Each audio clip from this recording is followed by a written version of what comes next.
C'est bon. Mhm. Ok. Amoureux de l'élevage, bienvenue dans cette nouvelle vidéo, les connus de l'élevage 2. Aujourd'hui, nous sommes dans le Honkam, donc plus précisément à Banja, dans un petit village Babouantou. Donc nous sommes présentement sur le site d'un de nos partenaires qui veut faire dans l'élevage ici. Donc présentement, ils hésitent encore. Il est bien vrai qu'il y a déjà un poulailler qui a été construit. Donc nous sommes justement sur le terrain pour échanger avec les responsables pour mieux les accompagner dans ce projet. Donc nous sommes avec monsieur, c'est Cédric, non? Monsieur Cédric, oui, monsieur Voilà, Cédric. voilà. Nous sommes à Babouantou. On a beaucoup échangé, mais pour finir, nous Nous sommes sommes là. ensemble, Nous sommes ensemble, oui. voilà. Nous sommes retrouvés où il fallait. Ok. Mhm. Donc vous avez dit que vous avez une série de questions. Mhm. Donc je voudrais que vous posez d'abord vos questions pour qu'après, on voit ce qu'il y a lieu de faire avant D'accord, d'ouvrir. monsieur Eloge, merci. Déjà, vous avez vu Oui, la maison, vous avez quand même vu l'espace qui est là. oui. J'ai une série de questions, de 7 questions à vous poser. Mhm. Comment maximiser le profit entre l'élevage de poulet et l'élevage de porc, au Oui, vu de ce que vous avez vu là? oui. Mhm. Bon, si c'est ce bâtiment qu'on veut maintenir, on Mhm. se comprend. Déjà, quand je regardais à vue d'œil, pour le poulailler, ça ne Oui. respecte pas vraiment les normes d'un poulailler. On se Euh, comprend, non? euh, Parce que quand tu regardes déjà la construction, il n'y a vraiment rien qui respecte au niveau des murets. Vous mhm. voyez que les murets sont déjà très hauts, c'est pratiquement à 1,20. On se comprend, non? Oui. Ce qui n'est pas déjà conseillé. Si c'était conseillé pour le poulailler, on devait caler au 3 à 2 par peu, maximum 3, comme nous sommes à l'ouest. Déjà là, comme ça, c'est haut. Mhm. Ça veut dire que si on met les poulets à l'intérieur, on aura vraiment beaucoup de problèmes, surtout au niveau des maladies respiratoires. Mhm. Ça, c'est le premier problème. Le second problème avec le bâtiment, encore comme j'ai observé, c'est que là, vous avez divisé le bâtiment en deux. Oui. Vous voyez?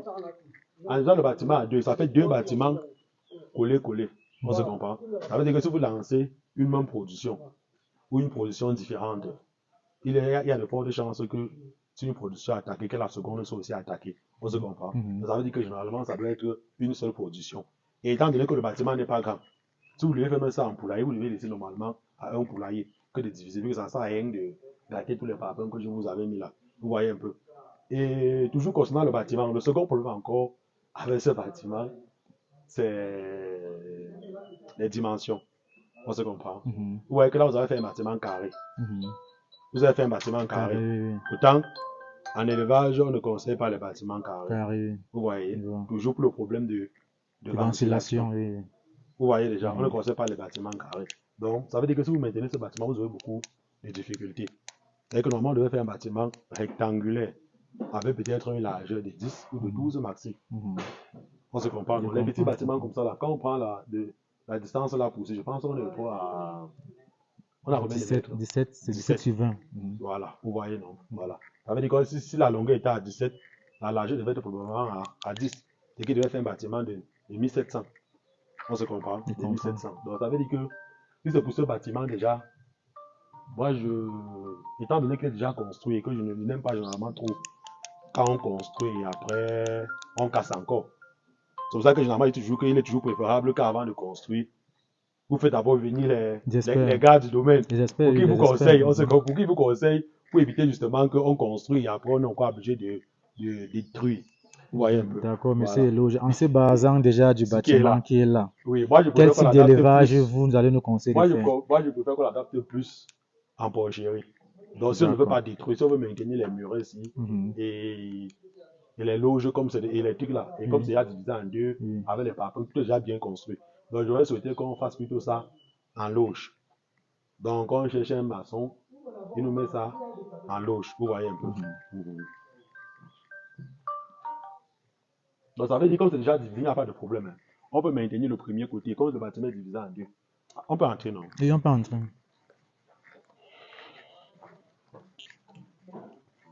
Voilà. Donc, comme je disais, comme le bâtiment est divisé en deux, vous voyez, non? Mhm. On va voir comment on va adapter très facilement un côté pour la reproduction, spécialement ce côté. On se comprend, non? Oui. On met les loges de reproduction et un côté pour l'engraissement. Vous voyez que ça, ici, ça peut facilement prendre une, deux. Vous 3, 4 très grandes loges d'engraissement ici. Qui peut prendre combien de porcs par loge? Bon, ça va dépendre des dimensions. Je vais vous donner les dimensions, on se comprend, non? Oui. Et qu'après, je vais prendre les dimensions du bâtiment et je vais travailler ça pour vous envoyer avec les dimensions des différentes loges.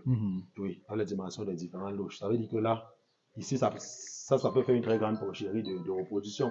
Je dis ce côté-ci seulement. Oui.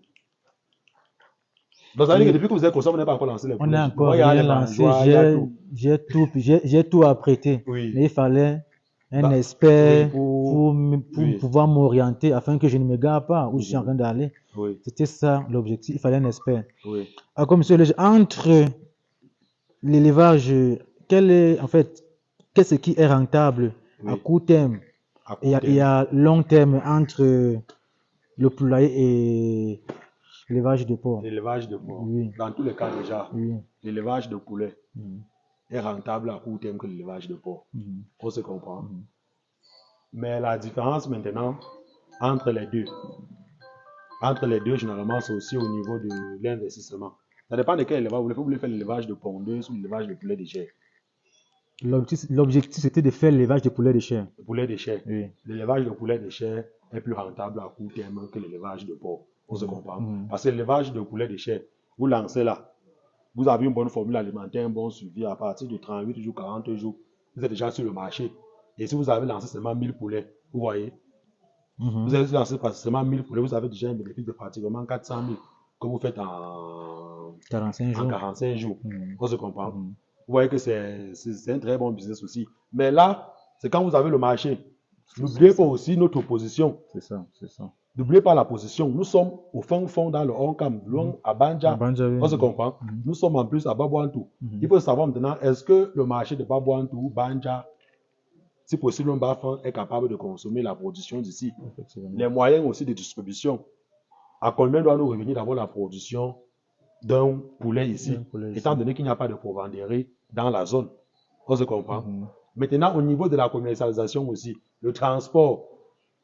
Parce que parfois, tu peux produire ici, mais pour vendre encore, le transport pour faire encore tout le bénéfice. Tu portes ici pour partir à Bafan vendre, tu paies encore tout ces mains. Ça devient un peu compliqué.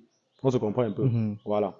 Mais dans tous les cas, si c'est pour l'élevage de porc, l'élevage de porc, vous devez savoir déjà que c'est une activité à long terme. Vous voyez, l'élevage de porc commence à être rentable à partir de la deuxième année. Que vous ayez commencé avec les porcelets, ou que vous ayez commencé avec les truies gestantes ou autres. Parce que quand vous commencez avec les porcelets, il faut les croiser. Et quand vous commencez avec les porcelets, il faut les engraisser. Il faut les engraisser. Il faut qu'ils atteignent la maturité. Vous les croisez, vous ayez les porcelets. Vous pouvez décider de vendre les porcelets ou les engraisser. Vous voyez, nous sommes là pratiquement déjà à 1 an, presque 2 ans. Si vous prenez directement, comme je dis, parce que moi je conseille aujourd'hui de plus commencer avec les truies gestantes pour que ça soit plus rentable, rapidement. On se comprend. Parce que généralement, les gens, un peu ce qui va donner un peu l'argent rapidement. Ça veut dire que si peut-être aujourd'hui, on décide de diviser comme on va diviser là, et que vous passez la commande peut-être que des truies gestantes, et qu'on vous livre, vous avez autour 1 mois. Vous avez 1 mois ou 2 mois, vous avez les porcelets chez vous. Les porcelets, vous pouvez les servir pour les vendre même le tout. Vous voyez, quand vous vendez le tout, vous avez à récupérer votre argent. Parce que ce sont les porcelets de race. Vous vendez peut-être à 35 000 ou 30 000. En fonction de la zone, vous avez à récupérer une bonne partie d'argent. Peut-être vous pouvez décider peut-être de conserver une partie pour les engraisser et les vendre après. Vous voyez. Est-ce que, monsieur Eloge, selon vous, est-ce que le bâtiment répond exactement à un bâtiment de construction? En fait, est-ce que le bâtiment répond aux normes de l'élevage des porcs? Oui, on adapte ça prend. Est-ce que la ventilation ne doit pas poser problème? La ventilation, non, le bâtiment est aéré.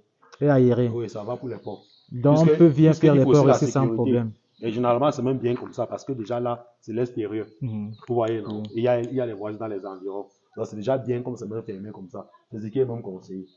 Et j'ai vu, vous avez mis les lanternes aussi. Justement. Ça va aussi permettre que la ventilation verticale, vous voyez. Oui.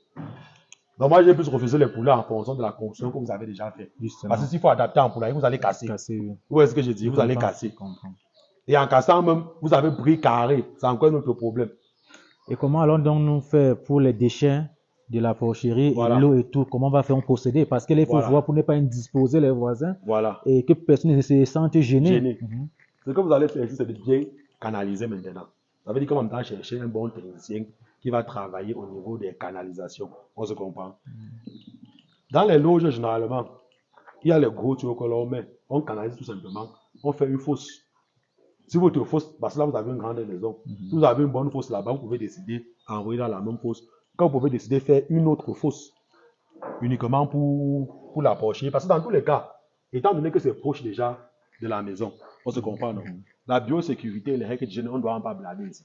Ce qui est bien, ce que j'apprécie, c'est que vous avez déjà un bon château sur le site qui va vous permettre de bien laver la porcherie chaque jour, que ce soit le matin ou le soir. Il faut seulement que le porcher, le soit de quelqu'un civilisé, de propre, pour rendre la porcherie toujours propre. Il y a des gens qui élèvent les pots en Dieu, on ne connaît pas qu'ils élèvent. Tu entres chez lui comme ça, là, derrière la maison, il y a toute une grande porcherie. Si tu n'entres pas, tu ne peux même pas savoir qu'il fait les pots. Oui. Wow. Parce qu'il a tout canalisé, il a envoyé dans la fosse à Pureux. Ça veut dire que toutes les digestions là, comme ça, là, ça sort. Parce que je vais traverser vous envoyer en fonction de ce que j'ai observé. Toutes les digestions sortent, ça prend la direction de la fosse à Pureux. Tout ce qu'il fait, c'est qu'il ramasse les déchets là. Les excréments, il sèche, oui. Et peut-être on part au champ avec, c'est tout. Tu es à la maison, ça, tu manges, tu ne sais même pas qu'il y a le porc, c'est comme ça. Parce que généralement, certaines personnes ont tendance à dire que le porc sent, non, c'est quand c'est sale. Quand tout est bien canalisé, vous pouvez disposer aucun voisin là. D'accord. Oui. L'élevage de poulet de chair sent plus que la porcherie. Est-ce que vous savez ça? Justement. Certaines personnes ne savent pas ça. Tu fais le poulet, si tu viens disposer tout le quartier, pourtant tu fais les porcs, tu es propre chez toi. Tu peux élever même 1000 porcs ici. Tu peux élever 1000 porcs ici avec l'espace qu'il y a là-bas. Il dit tu fais 1000 porcs. Les gars ne savent même pas ce que tu fais là. Les gars ne savent même pas. Donc ce n'est pas peut-être le jour que tu sors avec le porc que les gars sont aussi surpris. Là maintenant, il faut être tout simplement bien propre. Il y avait l'élevage de porc. Puisque moi-même j'en ai fait quand j'étais encore petit. Oui. J'ai été victime de peste. Oui. Et à partir de là, j'ai lu dans certains documents qu'il fallait construire des bâtiments fermés. Oui. C'est-à-dire qu'il n'y ait pas de ventilation, puisque c'est l'air qui apporte l'épidémie, c'est ce qu'on dit, quoi. Je ne sais pas si c'est vraiment vérifié, monsieur Loge. Non, c'est pas ça, ce n'est pas vérifié à 100%. La peste, vraiment, c'est ce qui décourage beaucoup les éleveurs. Oui. Vous voyez, ce qui décourage beaucoup les éleveurs, la peste porcine africaine. C'est pour ça que lorsque vous voulez lancer cette activité, il y a beaucoup de mesures de biosécurité qu'il faut prendre pour éviter vraiment l'introduction de la maladie dans votre cheptel. Parce que quand la maladie entre, vous pouvez perdre la moitié ou la totalité de votre cheptel. Oui. C'est pour ça qu'il ne faut pas blaguer avec les mesures de biosécurité. Ça, c'est la seule règle pour prévenir la peste porcine. Il n'y a pas de traitement. Il n'y a pas de vaccin. Exemple d'une mesure de biosécurité. Les mesures de biosécurité. Tout va commencer d'abord par ceux qui suivent le projet. Si déjà toi-même, déjà le patron, tu es celui qui aime trop manger le porc. Ça veut dire quand tu sors, tu en ville, tu manges le porc en désordre. Après, dès que tu viens à la ferme, tu ne sais même pas qu'il faut les désinfecter avant d'entrer dans la loge. En venant même, tu viens avec tes amis. Tu ne sais même pas où ils ont passé la nuit, ou ce qu'ils faisaient. Vous êtes dans la porcherie, vous montez, vous descendez. Ou le porcher, c'est celui qui passe son temps au quartier, dans les autres fermes, pour porter les maladies, pour venir. Voilà un exemple. Donc déjà, une mesure de biosécurité aussi, limiter les visites au maximum. Voilà, la ferme n'est pas insécurité. Oui, ce n'est pas insécurité, oui, maximum. D'accord, monsieur Eloge. Au vu de la ferme qui est là et l'espace qui est là, est-ce qu'on peut mener deux activités à la fois? Deux activités. Peut-être que l'élevage des poulets, peut-être les brahmas, ou les, comment on appelle ça, les hibous, les poulets pantalonnés, tout ça. Est-ce qu'on peut les faire quelque part là, dans les environs pour maximiser l'espace? L'élevage de porc n'a pas d'inconvénient si vous associez avec l'élevage de brahma, ou même des poulets de chair. Il n'y a aucun problème. Moi, si vous voulez faire les deux, moi, je n'ai pas de problème à ça. Moi, je vous conseille plutôt ici déjà de maintenir ça pour la porcherie dans ce cas. Et de construire un poulailler maintenant, peut-être que normalement, puisque j'ai vu il y a l'espace. C'est donc ça, c'est qu'on va l'étudier ensemble. J'ai vu il y a l'espace là-bas d'ailleurs qui permet de prendre, qui peut facilement prendre un bon poulailler de pratiquement 1000 à 2000 sujets. C'est l'espace là. Oui. Vous maintenez ici pour la porcherie, vous faites tout ça bien les canalisations ici. Vous construisez maintenant un poulailler normal. Oui, vous construisez un poulailler normal. Ça prend bien un poulailler normal. Comme si c'est l'entrée, vous laissez l'entrée. Vous prenez là. Jusqu'à l'angle là. Jusqu'à peut-être. Non, pas, vous n'êtes pas obligé d'arriver loin à l'entrée. On laisse un peu pour la guérite. L'entrée, voilà. Vous mettez jusqu'à là. Oui. Mais dans tous les cas, les porcs sont plus bien conseillés ici. D'accord. Ça, il faut maintenir. Maintenir déjà ça pour la prochaine. Si vous voulez à tout prix faire les deux activités, élevage de porc et élevage de poulet, moi je vous conseille de construire un nouveau bâtiment ici. Pour le poulailler, il faut oublier ici là. ça va beaucoup vous déranger. Ce qui est bien, vous avez bien fait votre château, comme je vous ai dit. Le château là, vraiment, c'est le top. C'est propre. D'accord. Ça veut dire que même si ici vous faites, là c'est une porcherie moderne. Moderne, propre, comme vous allez construire là, comme ça. Là. Si vous attendez ça, normalement, ça sera une porcherie moderne, très propre. Vous mettez seulement les pipettes là-bas, on met les mangeoires, on met les loges, c'est propre. Oui, propre. On met les robinets aussi pour faciliter le nettoyage, c'est propre. Et on fait tout simplement une bonne canalisation. Donc, c'est tout. Ok. Donc, vous nous conseillez de faire à la fois, si possible, de faire les deux activités à la fois, l'élevage de poulet et l'élevage de porc. Ça n'impacte à rien. Non, ça ne dérange pas. D'accord. Bon, vous avez vu l'espace tel qu'il est. On veut maximiser cet espace. Donc, vous allez nous accompagner à maximiser au maximum possible l'espace. Donc, utiliser l'espace à tous les niveaux. Même s'il faut faire même si vous faites l'élevage des lapins, on peut dire, bon, on peut faire ici, faire les trépieds là, pour laisser les lapins, on peut. Non.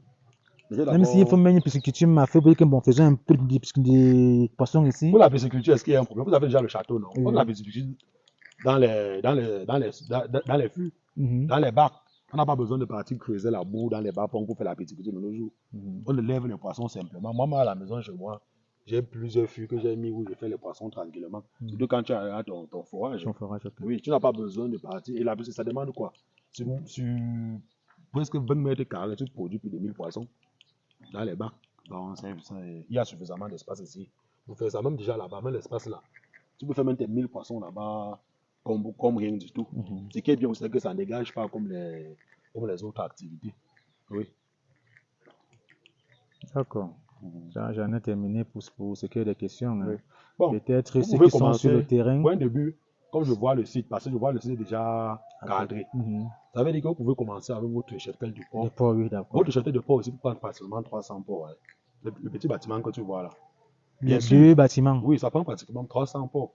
Tu simplifies ça? Non, c'est que je vois, non. Parce que je vois, c'est comme non, oui, ça prend pratiquement 300 ports, oui. Le petit bâtiment que tu vois là. Et puis là, vraiment, c'est un budget, monsieur. Là, ça veut dire que si ça marche normalement, avec le temps, vous êtes dans un village, ça veut dire que il y a encore les terrains, vous pouvez, si l'activité marche bien, suppose que ça peut être une phase pilote. Oui, justement, c'est une phase pilote. Tout est déjà cadré. Si le projet marche bien maintenant, je vous conseillerais de partir prendre un espace plus grand pour pouvoir agrandir votre projet. Parce que généralement, quand l'espace est réduit comme ça, quand ça marche bien, on a les difficultés à étendre le projet. Parce qu'il va falloir partir recommencer encore tout ailleurs. Vous voyez un peu. Mais c'est toujours bien de commencer petit, bien étudier et après agrandir le projet. Donc, c'est un peu ça. D'accord. D'accord, monsieur Eloge, merci pour les conseils. Je pense qu'il y aurait toujours des conseils davantage pour qu'on atteigne les objectifs. On travaille ensemble, à chaque fois on doit échanger. On avance avec le projet, qu'il y a une difficulté, vous nous contactez tout simplement. Nous sommes là pour vous accompagner. L'avantage que vous avez, c'est que vous voyez que nous travaillons sur toute la chaîne. Ça veut dire que si vous voulez acheter au terrain, nous sommes là. Pour le choix du site, nous sommes là. Pour la construction du bâtiment, nous sommes là. Si vous lancez même la production, vous avez besoin de techniciens pour suivre. On vous donne les techniciens qui vont venir ici travailler, qui vont loger ici. Les techniciens formés qui vont suivre. Si vous avez besoin de vous approvisionner en aliments et autres, on vous donne les conseils, on peut vous livrer les concentrés, les BX, même le matériel. Vous avez besoin des truies, on vous livre les truies, les porcelains, on vous livre. Vous avez besoin des conseils pour le suivi, l'accompagnement, tout ça. Nous sommes là pour ça. Si vous voulez même vendre, on vous aide encore au niveau de la commercialisation. C'est justement ça, voilà, puisque le tout ce n'est pas de produire, mais le tout c'est aussi de commercialiser. Voilà, c'est ça. Voilà, vous êtes au niveau de la commercialisation. C'est ça. C'est pour ça que moi je dis toujours que quand tu veux lancer une activité, lance une activité que toi tu es sûr que tu peux vendre facilement. Tu vois. Comme moi généralement ceux qui sont dans les zones reculées, moi je ne les conseille pas trop les poulets d'échelle s'ils ne veulent pas faire en grande échelle. Parce que s'ils ne veulent pas faire en grande échelle, ils vont perdre énormément d'argent.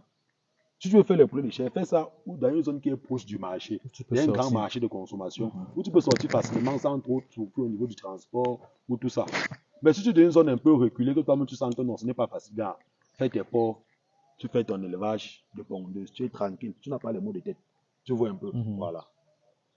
Donc tu fais, parce que je dis ça parce que c'est très facile de commercialiser les porcs. Oui, très facile, ça passe très vite. Mais l'autre là, c'est clair. Quand tu sors, tu dis que j'ai même 1000 porcs, on va charger, on va donner ces 1000 là pour tout charger. C'est pour ça qu'on appelle ça la meilleure banque, parce que tout l'argent que tu fais là-bas, c'est un argent qui est là. Dès que ça ne va pas, tu portes seulement, tu vends. Tu vends, c'est ça, oui, c'est une banque vraiment. D'accord. Donc, c'est ce que j'avais comme question à poser. Et je veux aussi permettre que ceux qui sont là, qui habitent à la maison, qui sont mes petits frères, ils vont aussi échanger avec vous, peut-être pour pour vous poser certaines questions, pour pouvoir s'acquérir certaines expériences, vu que vous êtes déjà là. Il faut les envoyer en formation, non? Bon, ils ont été en formation déjà, mais plus dans le cadre de l'élevage de poulets. Oui. Ils n'ont pas été en formation dans le cadre de l'élevage S'ils ont des bien porcs. appris les poulets, c'est presque la même chose. Ils viennent se réciter tout simplement. Ils viennent déjà faire une petite formation accélérée en élevage de porcs pour qu'ils puissent suivre le projet. Parce que ce que nous on fait, c'est la formation pratique, 100% terrain. Donc, ce n'est pas trop de théorie, oui, pas trop de théorie, c'est pratique. On t'apprend directement en pratique. Pour injecter le porcelain, porter le porcelain, on te donne. On t'apprend directement comment injecter, on te montre les produits, tout, voilà, c'est ça. Maintenant, le reste, on vous accompagne maintenant pour la suite. Et la formation prend combien de temps? La formation pratique. Oui, la formation pratique, normalement, à la ferme, c'est 2 mois. 2 mois. Oui. Les apprenants, quand ils viennent, ils sont à Douala, ils logent sur le site. Oui. Ils logent sur le site à TKV7. On travaille sur les porcs, les poulets de chair, les pondeuses et la provenderie. Donc, tout ça, on fait les cours théoriques, on fait la pratique. Oui, donc, ce qui fait qu'à la fin de la formation, l'apprenant est apte à pouvoir gérer une ferme. Voilà. Hier, j'étais à Kribi. Si tu as vu la vidéo, c'est un enfant qui est venu. Il a fait 2 mois avec moi. Il a déjà un cheptel de plus de 100 porcs qu'il gère sans problème, sans mot de tête. Tu vois, c'est l'avantage. Maintenant, j'ai aussi publié une vidéo, vous avez vu les techniciens vétérinaires qui ont pratiquement 4 ans de formation, qui ne connaissent pas arrêter un porcelain pour injecter. Voilà, justement, c'est ça qui dit que c'est la formation. La théorie, c'est la partie de ça. C'est pour ça que nous, généralement, on met plus l'accent sur la pratique. Ça vaut vraiment, ça vaut toute la peine. Ça vaut toute la peine. D'accord. Bon, sur ce, j'aurais seulement permettre qu'ils viennent échanger aussi avec vous. Ok, il n'y a pas de souci. Madéché.